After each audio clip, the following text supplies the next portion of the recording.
My name is Cillian Voorgraaf. I'm the president of the South African Museum Association, and I want to welcome all of you. It's our first time that we are participating with any of ICOM's committees, so it's for us a big pleasure to be part of this. And we're going to talk about decolonization these 2 days. Now, the interpretation of decolonization and how it plays out in practice is an ongoing debate in South Africa. And this debate is multifaceted. On the one hand, it is a epistemological debate, a debate that requires that you have to think about how you see the world, the unknown, not unknown, the implicit assumptions on which you based your ideas about how to do research, what is knowledge, etc., how you see other people. But it's also a political debate because it's about access and the use of power. And it's also an emotional debate because it's also about um, the sense of belonging. Now, museums have for a long time claimed that they are one of the most reliable and trusted sources of information. And this is a claim that is steeped in its colonial roots. And the South African museum sector is no different. A lot of us, and I hope it's everybody here present, know that it's not the case and that museums are definitely not neutral.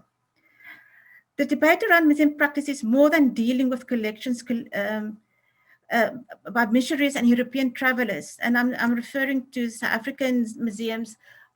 Most of the museums, if not all of them, that were founded in the 19th century and early 20th century is based on perceptions of the world of missionaries and travelers, European travelers.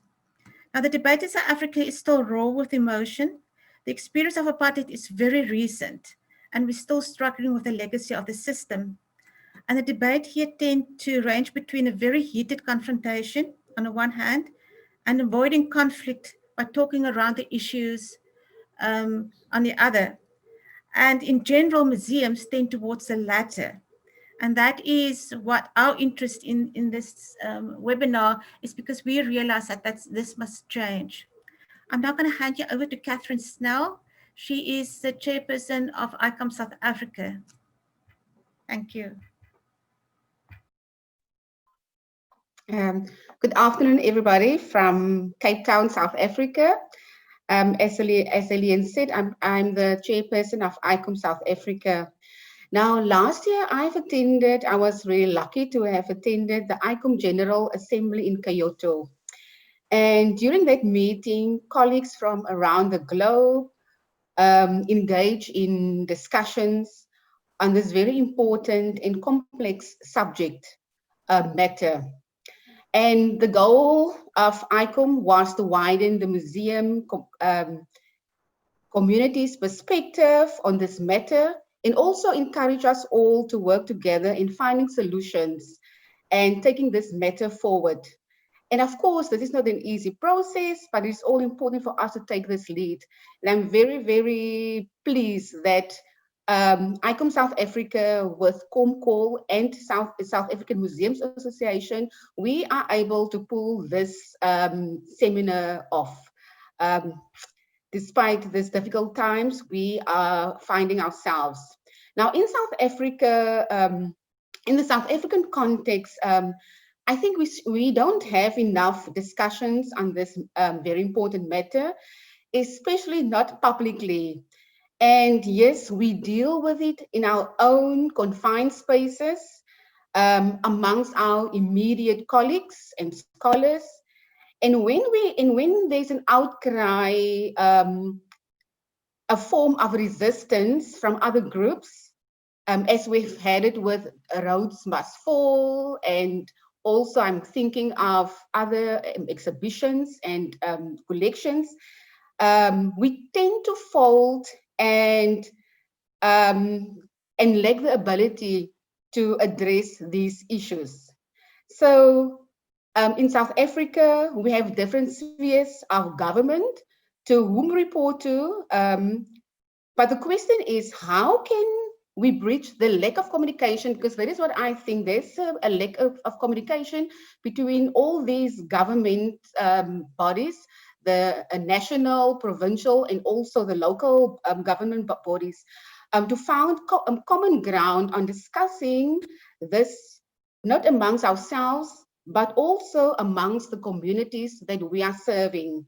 And by that, we create a platform for public discussion and dialogue, because I think we can't discuss this on our own island. We have to engage with many other people.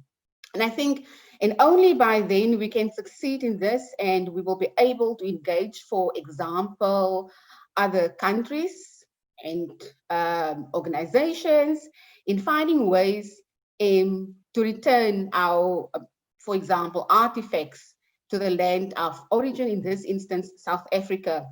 And as we will embark on a 2-day journey of engaging, sharing, and learning from each other, I really hope that we will keep this dialogue going, not to find solutions and tackling this very complex matter. And from ICOM South Africa, thanks a million to you all. And I would like to introduce you to Danielle Kayton, President of COMCOL, to share a few remarks. Thank you. Thank you, Catherine and Helen. And just a short word of welcome also from COMCOL, ICOM's International Committee of Collecting. Before we start this amazing program that we worked on in the past months, which has not been easy months for nobody. Yeah, not only we were faced with COVID-19, but somehow this year is also shown all kinds of different crises and inequities in different levels. We had, of course, the Black Lives Matter.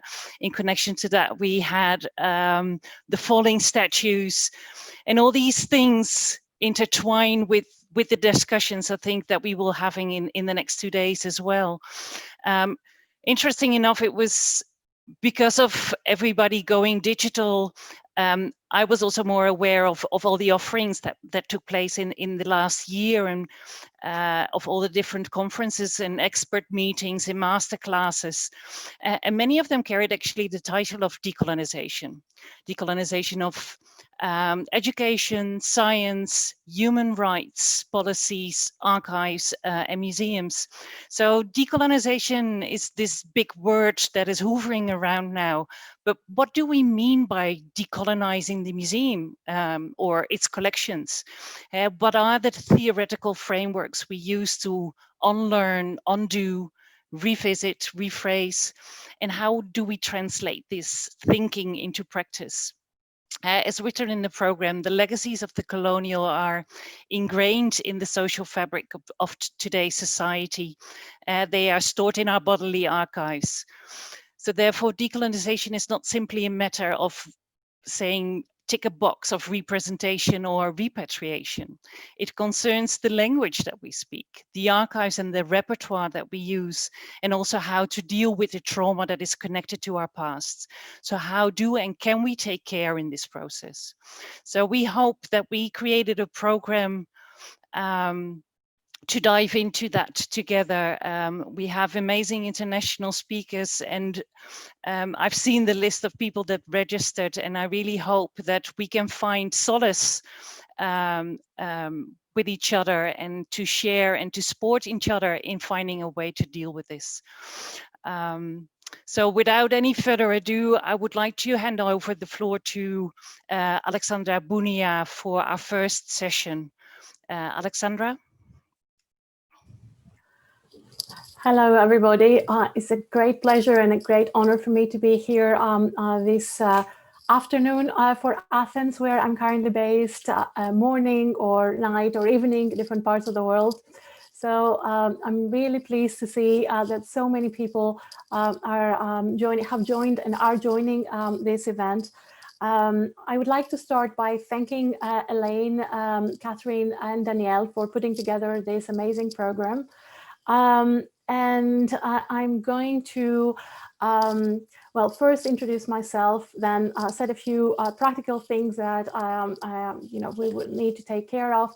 And then I will start with our distinguished guest, Professor Achille Mbembe, with whom we're going to have a discussion during this session. So let me start with a few words. I'm Alexandra Bounia. I teach museum studies at the University of the Aegean in Greece, and I'm also the secretary of the board of COMCOL. So let me just start with some, some basic, common information. I hope you're able to see my screen. So this is our first session. As was already said, please turn off your cameras when you're not talking because of the range of the bandwidth and all the practical issues that have to do with the technology that we are dealing with. Please mute your mics as well so that everybody can hear really well.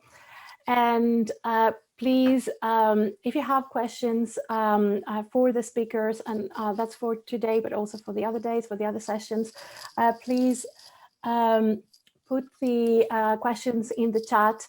And then at the end, I'm going to pick up the questions and share them with our speaker so that we can respond to them. Please note that the session is being recorded and the recording will be available. I'm not sure yet about where this will be available, but we are going to let you know about that soon. So let me just start with our first session. As I mentioned already, it is my great honor to introduce this very first session of this event. I'm going to start with a brief presentation of our speaker as well, and then we are going to start the discussion. Well, I will pick up where Danielle left the discussion. So Decolonizing the Museum is a project of unraveling the frameworks through which we see, we accept, and we assign value, meaning, and cultural logics using a critical lens. The first efforts to decolonization in museums were related to indigenous groups and were centered around ethnographic collections and the practice of restitution of cultural goods. However, over time, the effort for decolonization became broader, and the term today is used to refer to various efforts in different institutions. Efforts to change the language and terms used in exhibition displays, to improve representativeness in museum staff, to add multivocality to museum displays, to become more self-critical and self-reflective, and so on. The idea of decolonization for the museum embraces a broad set of practices and processes that may or may not have direct colonial relations, but they refer to colonial mindsets, power imbalances, exclusions, and exploitations. This seminar will focus on the discussion of decolonization and will compare practice and policies, ideas, and perspectives from different continents. But before embarking on this exchange, that I'm sure will leave us all very inspired, we're going to start with a discussion of the theoretical parameters of postcolonialism and decolonization, with particular reference to notions about the past, memory, and the museum, with our distinguished guest, Professor Achille Mbembe. Professor Mbembe, born in Cameroon, obtained his PhD in history at the Sorbonne in Paris in 1989 and a DA in political science at the Institut d'études politiques in France. He was assistant professor of history at Columbia University in New York, a senior research fellow at the Brookings Institute in Washington, associate professor of history at the University of Pennsylvania, executive secretary of the Council for the Development of Social Science Research in Africa in Dakar, Senegal. He was also a visiting professor at the University of California in Berkeley, at Yale University, at the University of California at Irvine, at Duke University, and at Harvard University. He is a recipient of an honorary doctorate from the University of Paris 8 in France and the Université Catholique de Louvain in Belgium. He was also he has also held Albert the Great Chair at the University of Köln and was an honorary professor at the Jakob Fugger Zentrum University of Augsburg.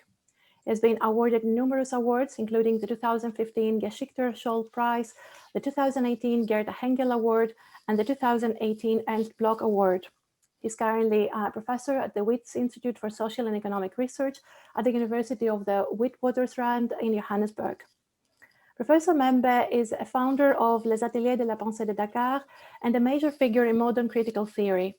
He has written extensively on contemporary politics and philosophy, including the very famous book on the post-colony, published in English by University of California Press in 2001, Critique of Black Reason, published by Duke University Press in 2016 in English, Necropolitics, published in English by Duke University Press in 2019, and Out of the Dark Night, Essays on Decolonization, published by Columbia University Press in 2020 in English.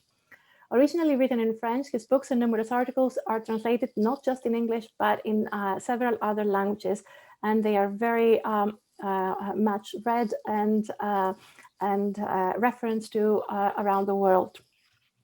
In a series of studies, Professor Mbembe has provided the discourse about Africa with a complex and historically nuanced foundation. His most famous book, On the Post-Colony, discusses the balance of power in the sub-Saharan countries, mainly Cameroon, Nigeria, Ghana, Senegal, Ivory Coast, and Benin, against the backdrop of the continuing colonial legacy and new international and regional influences. Professor Mbembe defines the post-colony as, quote, a timescape characterized by proliferation and multiplicity. He argues that, and this is another quote, as a temporal formation, the post-colony is an era of dispersed entanglement, the unity of which is produced out of differences. From a spatial perspective, the post-colony is an overlapping of different intersected and entwined threads in tension with one another. His discourse differs from the common discussions around post-colonialism as a discourse mainly concerned with the identity formation and symbolic dwellings of migrant subjects living in Western metropolis. He argues that post-colonial theory needs to be reframed in terms of its foundation, and he connects it to theories of globalization, but also to the dream of a new form of humanism. Furthermore, Professor Mbembe connects the post-phenomenological thinking of being and the world to the radically political anti-colonialism of researchers such as Fanon and his successors, in arguing that decolonization is essentially about reclaiming a world and one's place within the world. For Professor Mbembe, honoring respectively the gods of the past that still haunt Africa's history is also part of decolonization, that is the process of freeing the self from the legacy of colonialism and taking a strong and active claim towards a contemporary world. So I'm going to start with my first discussion, with the first question, which is a rather long one. First of all, may I ask Professor Mbembe to open the camera so that we can also see him? Achille? Yes. Okay. Can you hear me? Yes, we can hear you, I think. Yes. Can you see me then? I can't. I can't. Let me just stop sharing.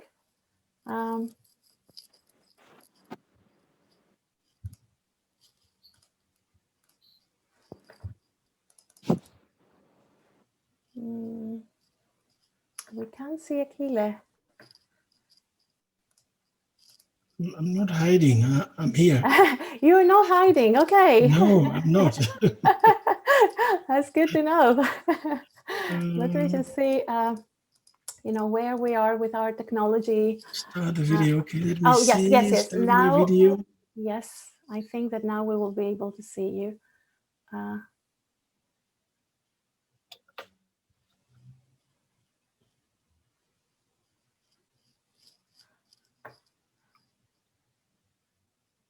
Okay.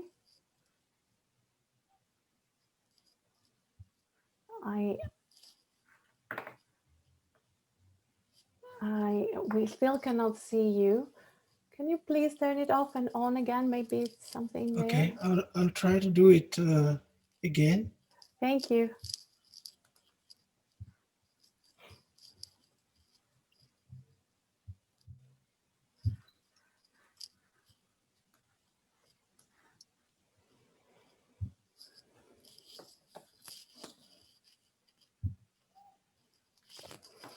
Okay, I think that there is probably something with the video happening at the moment. Maybe we give it some time. But in the meantime, let me just start with the question. As long as we can hear you, I think that that's a good starting point. And eventually, yes. I'm sure that the video will also start working as well. Okay.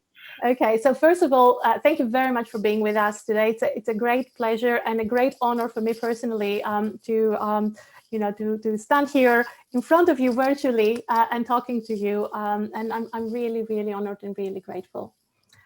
Professor Mbembe, as I was reading your article that gave its name to this session, that is Decolonizing Knowledge and the Question of the Archive, I was particularly struck of the similarities between the university and the museum today. In this article, you talk about the university and about the need to decolonize the institution. And I was thinking how similar certain things are with the museum institution. You were talking about the decolonization of buildings and public spaces, a topic that has been so prominent during the last few months, especially. You have been talking about the ownership of public spaces, the development of a new set of pedagogies, and the support of different kinds of knowledges. All very familiar thoughts for all of us working in museums and studying museums. The model of museums we serve around the world is to a large extent a model based on Eurocentric academic canon, more or less like the university. You argue that decolonial thinking and methodologies need to stray away from the Western canon of thinking and to produce radical alternative knowledges. You adopt a perspective that is both critical of Eurocentrism, but also of other forms of fundamentalism, such as chauvinism and nationalism. And I think that this is an interesting starting point for our discussion, as museums have participated and they continue to participate in the construction of many of these isms, nationalism, colonialism, chauvinism, and all the rest of them. Do you like to comment on the role of museums in the creation of all these isms and on how museums can move beyond this Eurocentric model to develop a new understanding of themselves and of the world around them? When talking about the university, you suggest even a change of terms, which I really liked. You suggest to change the name of the institution from university, one thing, to multiversity or pluriversity, many, multiple. How can we change a museum, if not in terms of the word, in terms of its meaning towards this direction as well, the direction of multi, of pluri? Okay, that's a very complex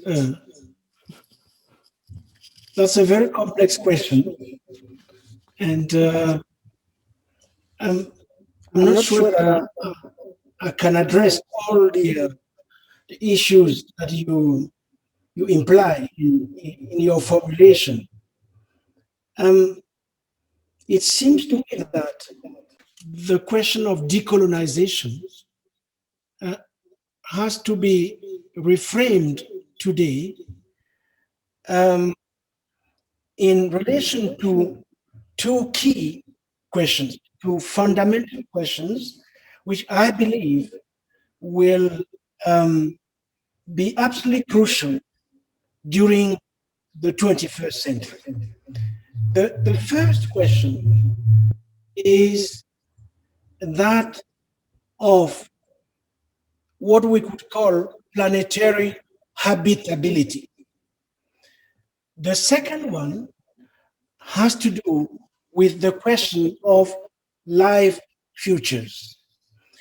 It seems to me that we are called upon to grapple with these very urgent issues at a time when humanity seems to have come to the realization that absent a significant adjustment to how we conduct our lives, parts of the earth will likely become inhospitable to life in the near future. So it seems to me that the question of decolonization really refers to that of our capacity to repair the earth, to care for it, to share it as a precondition for its sustainability and its durability. And to decolonize in that context means to be able, indeed, to attend to life futures, the life of all, insofar as we are all inhabitants of this only planet we have where life is possible. That's how I see it. So where does it leave the museum or the university for that matter, or other cultural institutions? It seems to me that if indeed this is the horizon, if the horizon is to make the earth hospitable to all its inhabitants, humans and non-humans, if that is the horizon, if that is the project, then museums and other such institutions have a very particular responsibility to attend to what I call the in common. And talking about the in common, it seems to me that museums in particular, because of their history, have to a large extent been devoted to the cultivation of difference. And therefore, in this age of ours, in this planetary age, their task now is to attend to the care of that which we have in common, as opposed to what I called the cultivation of difference.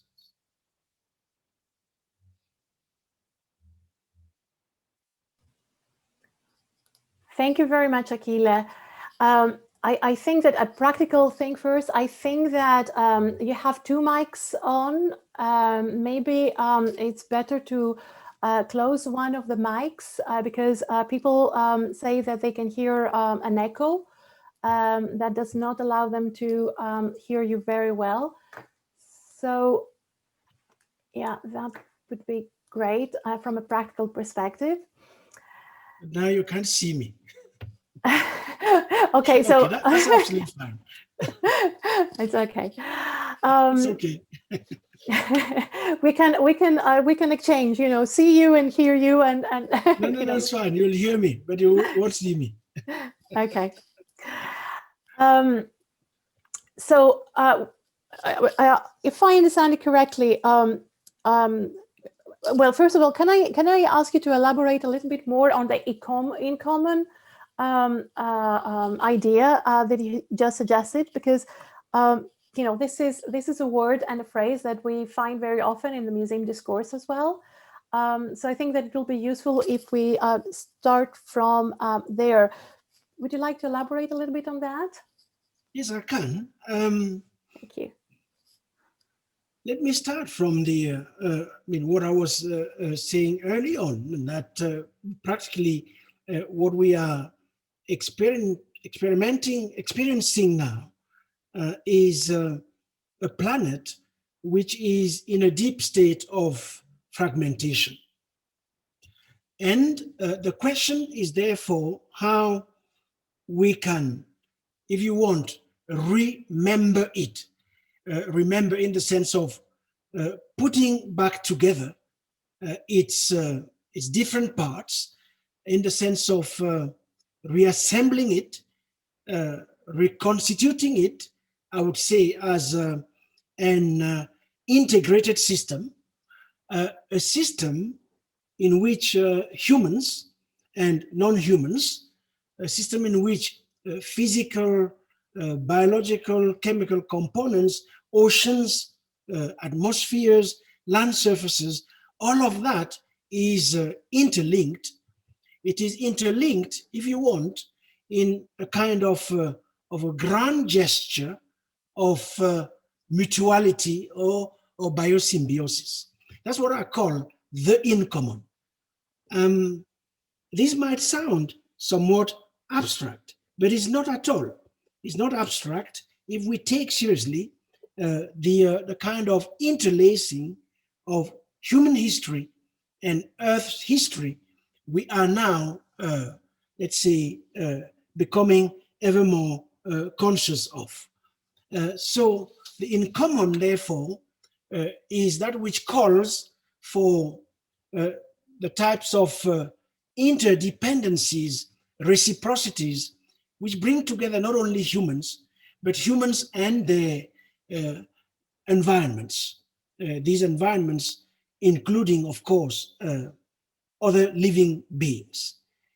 So it's a kind of, let's say, political ethics for this age of the Anthropocene. And museums and cultural institutions at large, in the age of the Anthropocene, can no longer be simply museums for humans, at the service of humans. They have to be museums at the service of life at large. Thank you so much. I think that this is very inspiring because basically your suggestion is that museums should reconsider completely and from scratch all the taxonomies and all the categories that they have been using all these years to operate. Yes. So yes. basically, one reason being that we are no longer in that age, the age when the human was at the apex of both history and everything else. We are no longer at that age when everything else was supposed to be at our service. We have moved into a new era, which are called the planetary age, which indeed forces us to make a space for all the inhabitants of the planet. And these inhabitants are not just humans. They are more than just humans. And therefore, we need a new type of museum, which is hospitable to what I call the living, to life as such, as opposed to the kind of museum we have inherited from our past, which was designed, let's say, in opposition to a number of other forms of life, which we didn't consider to be dignified enough or worth it. They were always considered to be other forms of life inferior and as such killable, including in the ways in which they were exhibited. Yeah, absolutely. I think that we're talking about a reorganization of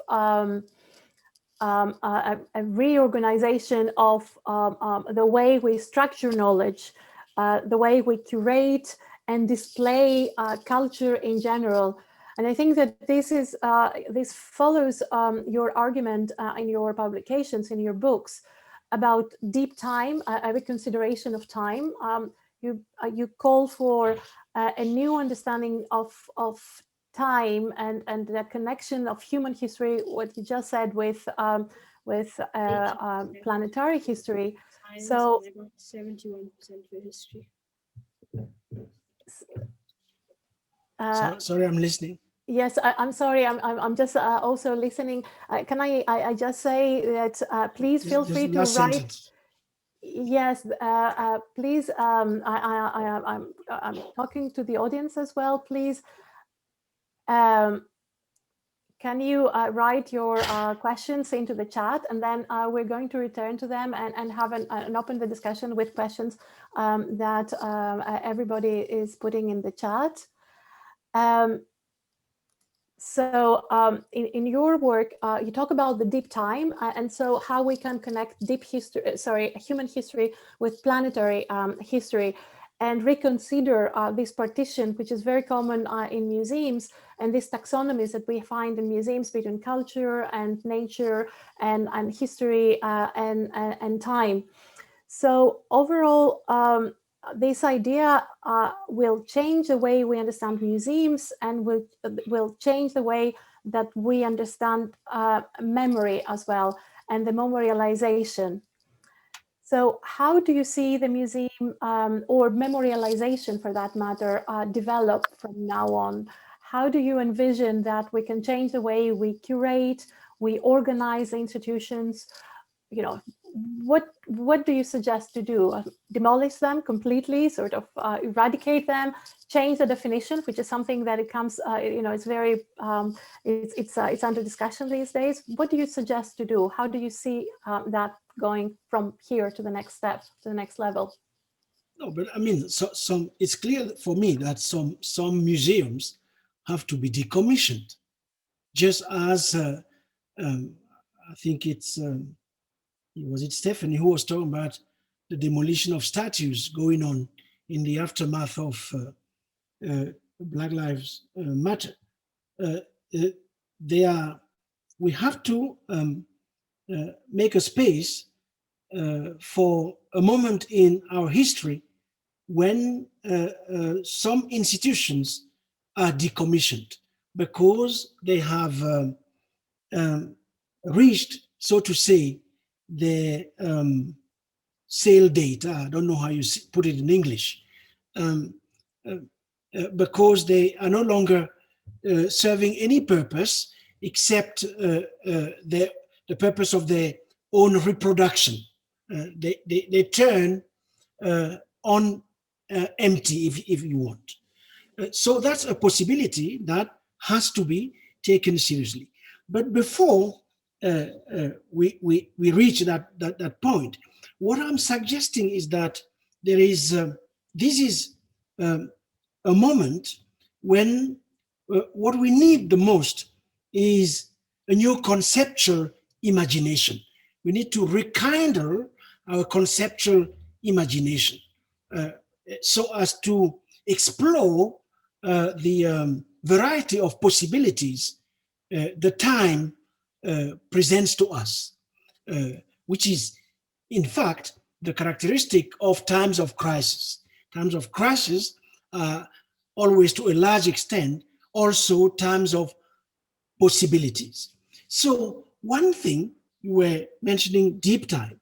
One thing which for me is characteristic of that deep time is in fact, the inextricability between organisms and their environments and humans. The fact that human life as such is increasingly seen within the prism of other forms of life. The life of, if you want, all living beings and all living things. What I mean by that is that we are gradually coming to the realization that all living beings and things are embedded in one another. I mean, we see it, that's one of the big discoveries, if you want, of the COVID moment. The fact that the human body, for instance, is the environment for viruses, for microbes, for water, and so forth and so on. The realization that plant matter informs bacteria, which in turn inform animal cells in a kind of endless encounter with multiple forms of life.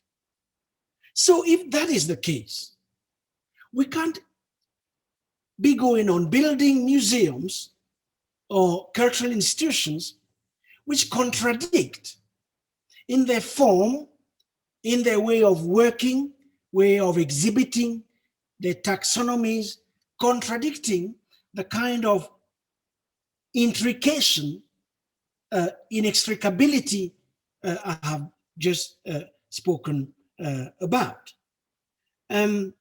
So if indeed, this is what I call planet-centered thinking, but many others, Dipesh Chakrabarti, Bruno Latour, and many others. So within the frame of a planet-centered thinking, we have so much space to reimagine the museum, but that conceptual work has to be done first of all. So I can't really give you a recipe here. I can only invite for more, let's say, theoretical imagination.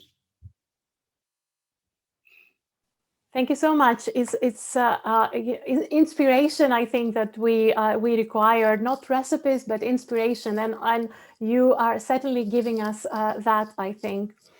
May I move to another point, a little bit more specific, I think. You have recently, very, very recently, almost a year ago, responded to the so-called Restitution report, which was handed in to the French President Emmanuel Macron 2 years from today, literally, by Sarre and Savoy, by warning that restitution of objects alone is not enough, and that a real and comprehensive debate is necessary so that the damages and injustices perpetrated are recognized and admitted. Would you like to elaborate on your argument, please, and talk to us about how you believe museums, both in Western countries, but also other parts of the world, should deal with questions of restitution? See, the question of restitution is key to that of decolonization. It comes back to what I was talking about.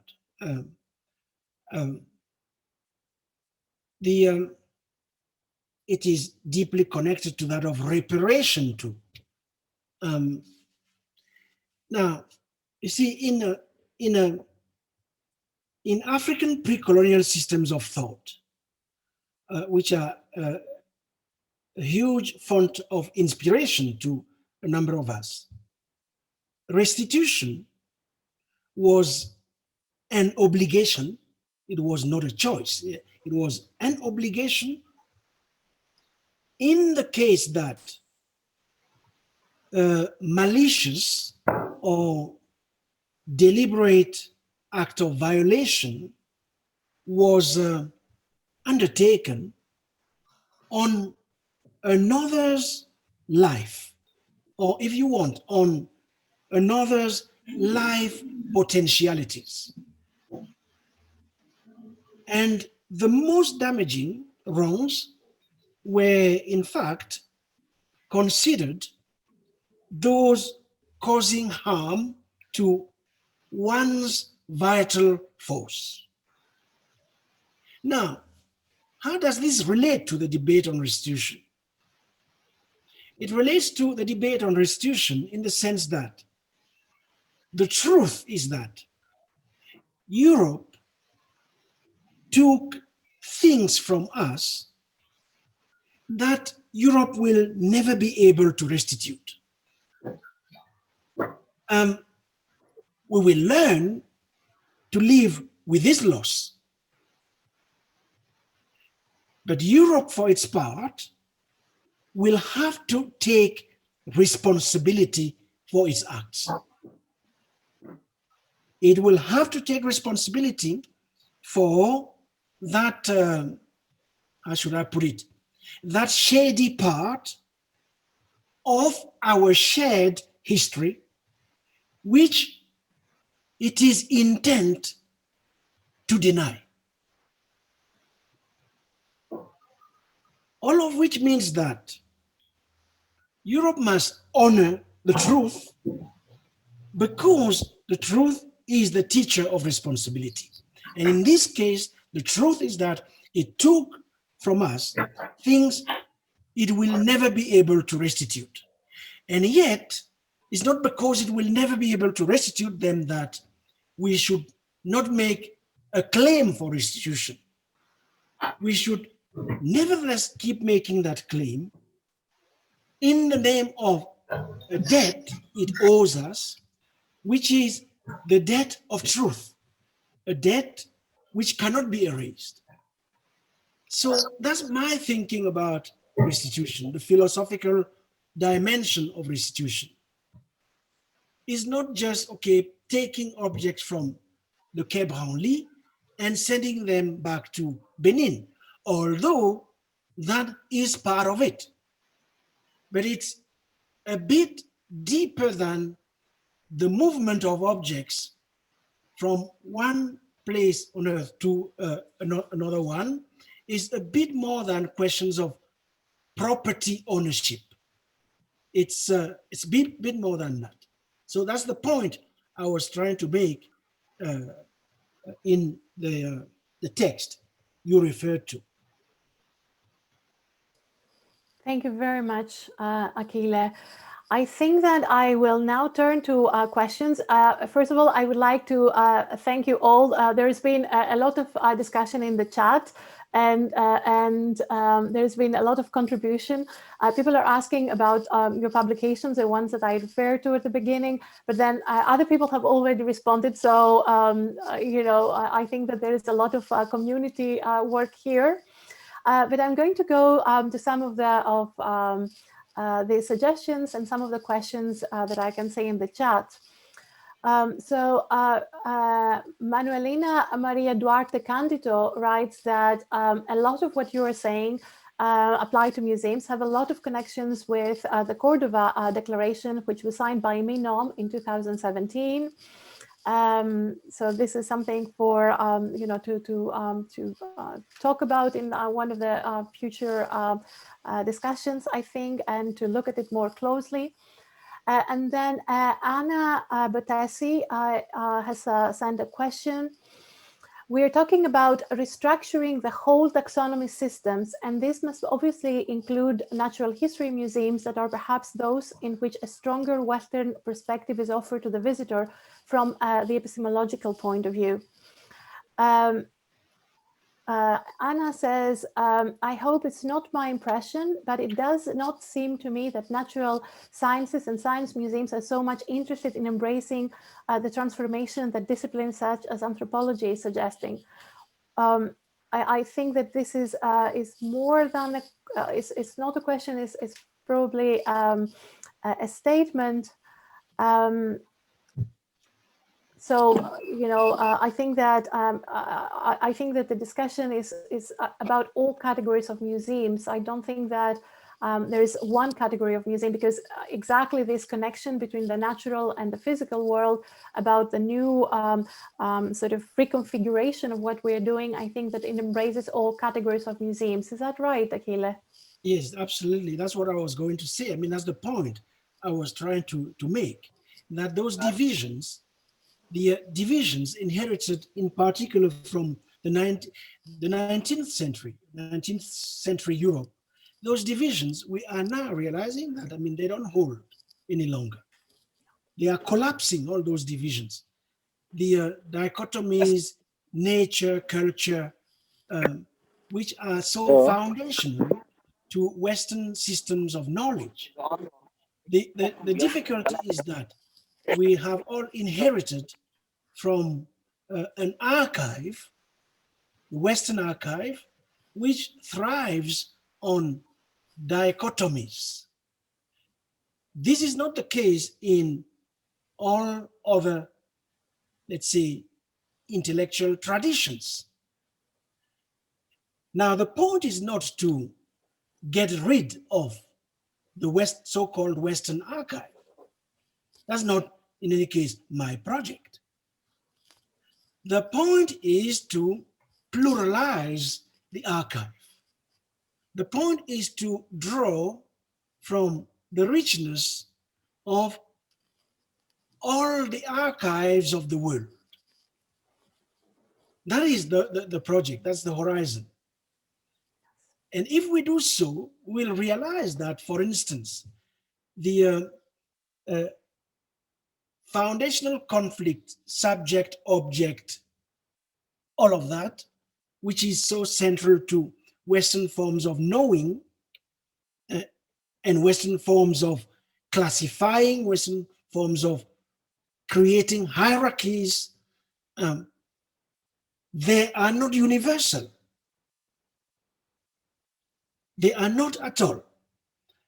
And if indeed the very evolution we now write under the term the Anthropocene is the event of our times, then the distinction between natural museums and other kinds of museums is obsolete. It's completely obsolete. It has always been obsolete in any case from the point of view of non-Western, in this case, African epistemologies, for instance. So what I'm saying is that we have to open up the whole thing. We have to open the doors, the windows, the roof, let the air come in.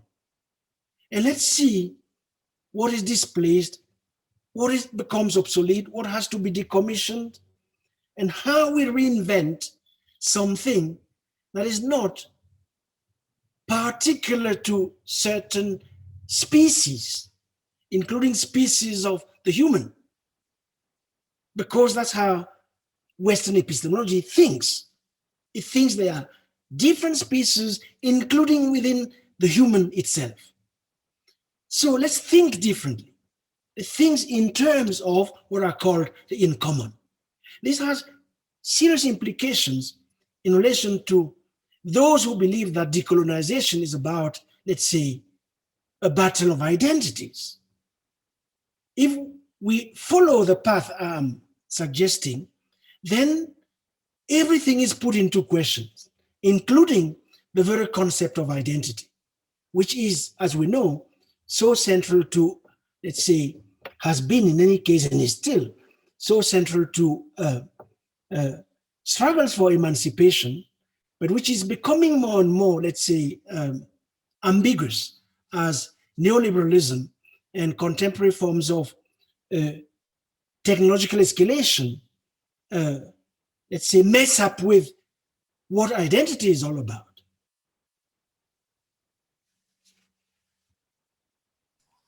This is really inspiring, Achille. Thank you so much. Let me just move to a couple more of questions since we have a few more minutes. Alesia Marzano, if I'm reading it correctly, I apologize if I'm not, asks, your argument implies that transformation of Western conception of life of the concept of the universe. The Western division created between different levels of existence is, for example, not present in other epistemologies that consider human aspects, culture, nature, and everything all interconnected and embedded one to another. So do you think that decolonizing should come along with a reunion, a democracy, meaning a horizontal cooperation of epistemologies? And she quotes here de Souza Santos. I guess it's Boaventura de Souza.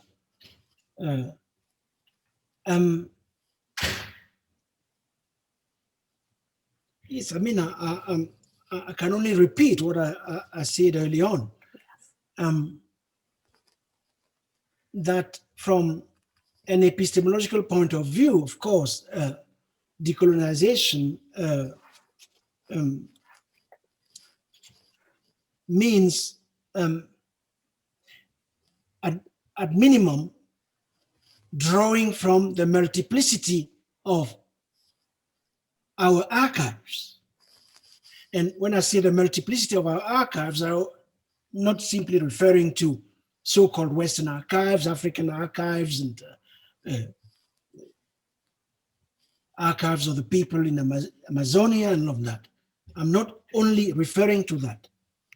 I am also calling for broadening of our own understanding of colonization, since in the term decolonization, there is colonization. I think we need to develop a broader understanding of colonization.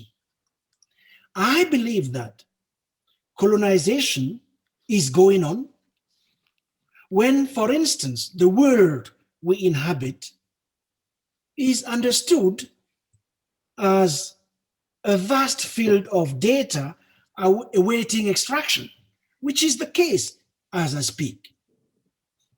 I think colonization is going on when we throw out of the window the role of critical reason and theoretical thinking, and we reduce knowledge to the mere collection of data, which is an ongoing trend. It is going on colonization when we are surrounded by so-called smart devices that constantly watch us, record us, harvest vast quantities of data, or when every activity is captured by sensors, cameras embedded within them. This is what colonization is all about in the 21st century. So we have to expand our concept of it. And on that basis, let's say if we want to reanimate the concept of decolonization and make of it something that indeed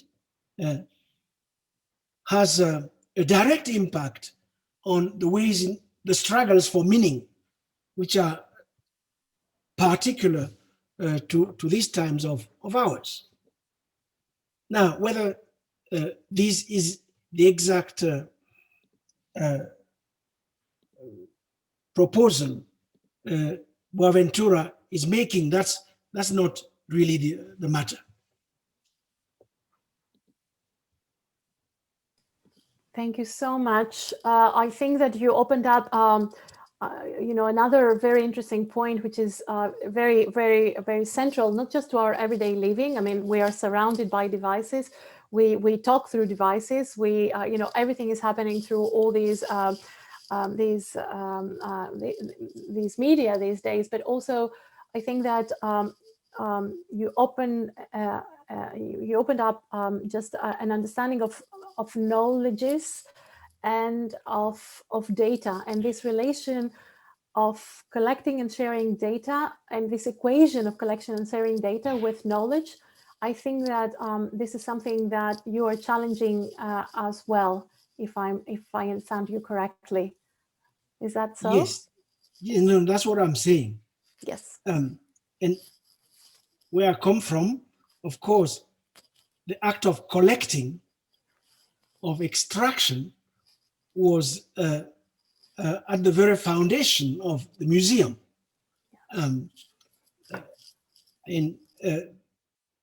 The act of forced movement too. The fact that the 90,000 or so objects, African objects, we find nowadays in the Musée du Quai Branly, which is but a small part of the iceberg.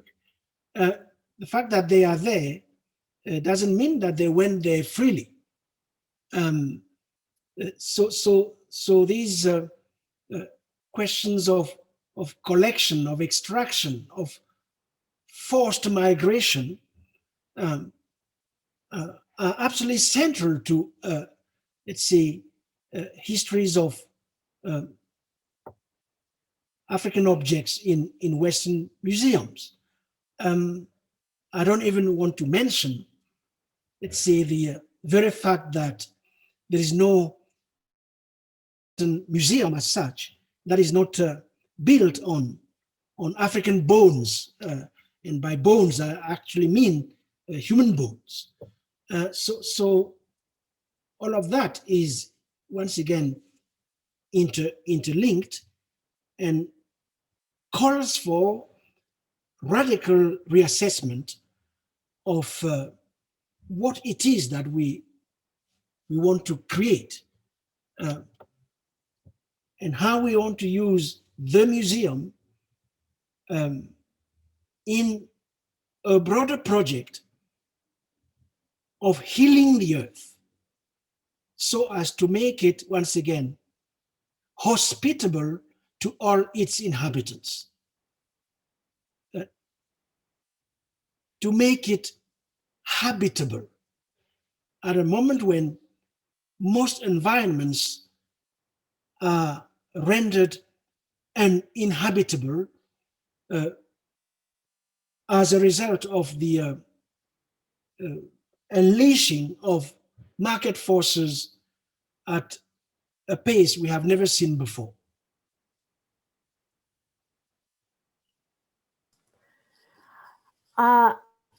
Thank you so much. I mean, I'm keeping this phrase and I'm going to use it at the end as well. I mean, use the museums in a broader project of healing the earth. I think that this will be my, my taking, my major taking of this, of all the amazing things that you just said to us. I think that this is very, very, very, very essential what we're doing.